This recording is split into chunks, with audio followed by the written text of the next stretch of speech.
Hello friends, I am Aprati. Welcome back to our channel plants space. सर्दियों में हमें lotus के पॉन्ड का पानी ख़त्म कर देना होता है। बस हल्की सी ही नमी रखनी होती है क्योंकि सर्दियों में प्लांट ग्रोथ नहीं करता है, पत्तियां गायब हो जाती हैं, लेकिन हल्की सी नमी उसमें रहनी चाहिए। और जैसे ही फरवरी मार्च आता है वैसे ही हम इसमें दोबारा पानी भर देते हैं और देखिए दोबारा ग्रोथ स्टार्ट हो जाती है। लेकिन अगर आपको लोटस प्लांट की रिपोर्टिंग करनी है, मान लीजिए छोटे से बड़े टब में आपको शिफ्ट करना है या टब चेंज करना है, मिट्टी चेंज करनी है, उसके लिए फरवरी मार्च बिल्कुल सही समय होता है। लेकिन अभी क्या है, हमारे प्लांट को हमें चेंज नहीं करना था, जो इसका टब है वो हमें चेंज बिल्कुल नहीं करना था। लेकिन हुआ यूं कि इस बार जैसे ही हमने इसमें पानी भरा उसके बाद धीरे धीरे उसमें कहीं लीकेज था और इसमें पानी ख़त्म हो रहा था अपने आप। तो फिर हमने इसमें सोचा कि इसके टब को चेंज कर देना चाहिए, क्योंकि टेरेस गार्डन में अगर लगातार पानी एक जगह जमा होता रहे तो वो भी सही नहीं है। हालांकि बूंद बूंद पानी गिर रहा था, लेकिन फिर भी वो टेरेस गार्डन के लिए बिल्कुल ठीक नहीं है। नमी बिल्कुल नहीं होनी चाहिए और इसीलिए हम अपने छत पर जो भी प्लांट्स रखे हुए हैं वो ऐसे रखे हैं कि नमी नहीं होने देते हैं और जगह भी चेंज करते रहें। लेकिन ये लोटस पॉन्ड जो है इसको तो एक जगह से हटाया नहीं जा सकता, इसीलिए कोशिश कीजिए कि जो इसका टब है वो कहीं से लीक ना हो रहा हो। तो जब तक हम टब चेंज नहीं कर पा रहे थे तब तक हमने इसके नीचे पॉली लगा दी, जिससे ज़्यादा यहाँ पे नमी ना रहे। तो आज हमने सोचा कि इसका टब चेंज कर ही देते हैं। ये बहुत मेहनत का काम था, तो एक दो दिन लेट होता ही जा रहा था। तो हमने सबसे पहले इसको नीचे हटाया और फिर जगह को क्लीन किया और फिर यहाँ पर अब हम बड़ा टब रखने वाले हैं। गार्डन में कोई भी काम करें तो सावधानी से करें, कुछ भी वहाँ पे इंसेक्ट हो सकता है। तो यहाँ पर ये छिपकली बैठी हुई थी, जिसे देखकर आधे से ज़्यादा लोग तो भाग ही जाएंगे, क्योंकि बहुत से लोग छिपकली से बहुत ज़्यादा डरते हैं। लेकिन हमने यहाँ की सफाई की, छिपकली को दूर हटा दिया, क्योंकि पेड़ पौधे होते हैं तो छिपकली आ ही जाती हैं। ये मार्बल के कुछ टुकड़े रखने के बाद हमने यहाँ पे एक पॉली बिछा दी। ये 2-3 लेयर हैं, जिससे ये लेयर थोड़ी मोटी रहेगी और टब जल्दी से यहाँ पर टूटेगा नहीं, क्योंकि जो सरफेस है वो जल्दी गर्म नहीं होगा, क्योंकि एक सॉफ्ट लेयर हमने पॉली की बिछा दी है नीचे की तरफ। अब टब में नीचे की तरफ हम नॉर्मल गार्डन सॉइल ही डाल रहे हैं, क्योंकि हमारे पास चिकनी मिट्टी नहीं है। और एक लेयर यहाँ पर हम कावडंग यानी गोबर की खाद की बना रहे हैं। आप वर्मी कंपोस्ट की भी बना सकते हैं। और कुछ और मिट्टी निकाली, लेकिन फिर पता चला कि इसमें हमने सूखी पत्तियां डाली हुई थी एक गमले में, तो ये एक तरह से फायदे का काम हो गया, क्योंकि ये कंपोस्ट का काम करेगा। और जो तालाब वगैरह रहते हैं उसमें सूखी पत्तियां जब गिरती रहती हैं, उसी की वजह से जो प्लांट्स होते हैं एक्वेटिक प्लांट्स, वो बहुत अच्छी ग्रोथ करते रहते हैं। तो हमने नीचे की तरफ ये सारा जितना भी कंपोस्ट बनाया हुआ था, और ये मुझे याद ही नहीं रहा था कि ये मैंने गमले में भरकर रखा हुआ है, ये सभी गार्डन की सूखी हुई पत्तियां, टहनियाँ, ये सभी हैं। तो हमने इसको एक गमले में भरकर रख दिया था, तो अभी हमें मिल गया, तो कितना फ़ायदा हुआ, मिट्टी डालने की ज़रूरत ही नहीं पड़ी। तो अब अपने इस टब को हम पलट देंगे और देखिए यहाँ से ये चटक गया है, तो काफ़ी पुराना भी हो गया था ये टब। तो जब हीट पड़ती है या लगातार पानी भरा रहता है तो वो ऐसा हो ही जाता है, ये नॉर्मल है।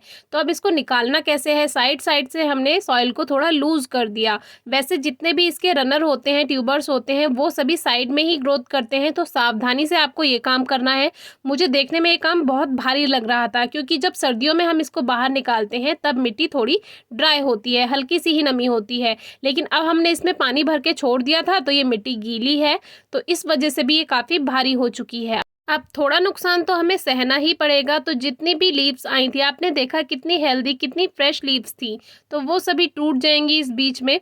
अब देखिए इस तरह से ये ग्रोथ करता है। साइड साइड में आप इसमें एक रूट्स जैसी दिखाई दे रही हैं और एक ट्यूबर दिखाई दे रहा है, ये सभी इनकी रूट्स होती हैं और यहीं से ये नए नए ट्यूबर्स बनाता रहता है प्लांट, और वहीं से न्यू लीव्स बनती रहती हैं। जब प्लांट हेल्दी मैच्योर हो जाता है तब इसमें कलियां भी आती हैं, फूल भी खिलते हैं। हमारे पास छोटा टब था, इसीलिए अभी तक इसमें फ्लावर्स नहीं आए।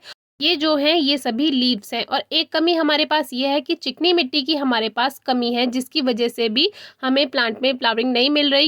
मुझे ये काम अकेले करना पड़ा, इसीलिए बीच बीच में ट्यूबर्स कुछ टूट भी गए। लेकिन अगर आपके पास एक दो लोग हों तो इसको चारों तरफ से सपोर्ट के साथ उठाइए और ऐसा का ऐसा रख दीजिए। अब देखिए ये जो टूट गया है, सबसे पहले इसी को हम पॉट में रख देंगे। वैसे ट्यूबर्स वाले प्लांट में ये फ़ायदा होता है कि ये दोबारा से ग्रोथ कर जाते हैं। तो इस तरह से हमने इसकी जितनी भी ये रूट्स थी, जिसको कॉल भी कहते हैं, या अलग अलग जगह इसको अलग अलग नामों से जाना जाता है, जिसकी सब्जी भी बनती है, जो कमल की जड़ें होती हैं, कहीं कहीं पर इसकी सब्जी बनती है। हमारी तरफ बहुत इसकी सब्जी बनाई जाती है। आपके यहाँ इन कॉल को क्या कहते हैं ये भी बताइएगा कमेंट बॉक्स में, तो अलग अलग जगह के नाम भी पता चल जाएंगे। तो इनकी जितनी भी ये रूट्स थी वो हमने बीच बीच में अपने अनुसार रख दी। अब ये अपने अनुसार ग्रोथ करते चले जाएंगे जैसे जैसे इनको जगह मिलती जाएगी। आप चाहें तो इसमें एक दो रूट्स भी रख सकते हैं। ये फैलकर इतनी अच्छी ग्रोथ कर जाते हैं कि घने हो जाते हैं, मल्टीप्लाई हो जाते हैं अपने आप। और मिट्टी में पता नहीं चल रहा कौन सा ट्यूबर टूट चुका है, तो ये भी फायदा रहेगा कि अपने आप जो ट्यूबर सेफ होगा वो ग्रोथ कर जाएगा, जो टूट गया होगा वो बेकार हो जाएगा, इसी में ही गल जाएगा। अब हमने जो मिट्टी बाहर निकाली उसमें से चिकनी मिट्टी को छांट लिया, क्योंकि वो अलग ही पता चल जाती है जो चिकनी मिट्टी होती है। देखिए इस तरह से चिकनी मिट्टी बहुत ही ज़्यादा चिपकू होती है, तो आपको पता चल जाएगा चिकनी मिट्टी कौन सी है। तो चिकनी मिट्टी को हमने इस एक बकेट में पानी भरकर ये सभी इसमें डाल दिया, क्योंकि हमें जो चिकनी मिट्टी पानी में टब में डालनी है वो सभी एक साथ ही फैलनी चाहिए। तो ये सारे टुकड़े में है, तो अगर हम टुकड़े में रखते हैं तो वो सही से नहीं जा पाएगी। तो इसमें गलने के लिए ये कुछ देर छोड़ देना चाहिए, तो ये सभी मिक्स हो जाती है। लेकिन हमारे पास टाइम नहीं था, हमने इसको हाथ से हल्का हल्का मिक्स किया और इस तरह से इस पानी को हमने टब में डाल दिया। लेकिन फिर भी जो मिट्टी थी वो थोड़ी कहीं कहीं पर वो मोटी मोटी रह गई, तो इसको हमने हाथ से सेट कर दिया। तो ये पूरे टब में एक साथ फैल गई। ये काम देखने में जितना आसान लग रहा है, करने में थोड़ा सा मुश्किल था, क्योंकि मिट्टी गीली थी। गीली मिट्टी को थोड़ा उठाने में, काम करने में परेशानी होती है। नॉर्मल रिपोर्टिंग जो होती है वो आपने देखी ही है, थोड़ी आसान हो जाती है, लेकिन इसमें थोड़ी मेहनत लगेगी। तो आप जब भी काम करें थोड़ा समय ज़्यादा लेकर ही काम करें। मान लीजिए आपके पास 1 घंटा है तो ये काम बिल्कुल ना करें, 2-3 घंटे लेकर ही ये काम शुरू करें, क्योंकि बहुत ज़्यादा समय इसमें लग जाता है। और मेरे हैंड ग्लव्स ने मेरा बहुत साथ दिया है, ये बिल्कुल भी आपके हाथ बेकार नहीं होने देता है। आज थोड़ा ये पानी वाला काम था तो ये गीले हो गए, नहीं तो ये बहुत ज़्यादा हेल्प करते हैं।